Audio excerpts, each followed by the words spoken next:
Hi mga Z's! Ito po ang spoon or fork storage or toothbrush or toothpaste storage po. Yung pinaka-quality nito is makapal. Makapal yan guys. Ayan.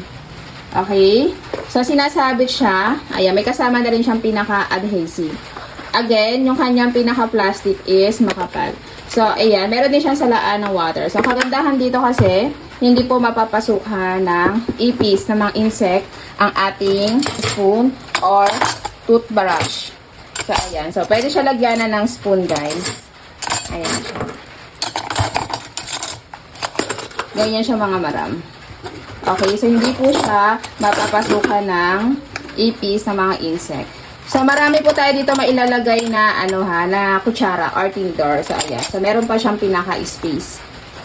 So, again, pwede rin siyang lagyanan ng, ng toothpaste and then toothbrush.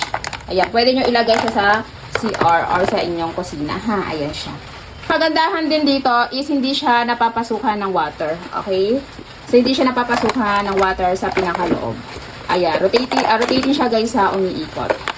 Ayan guys, kung nagustuhan nyo ang ating, ang ating toothbrush storage or spoon storage po. So, ang link po is nasa description ng ating video or nasa screen or nasa basket po. So, ayan. So, check out na po tayo dyan. Salamat po.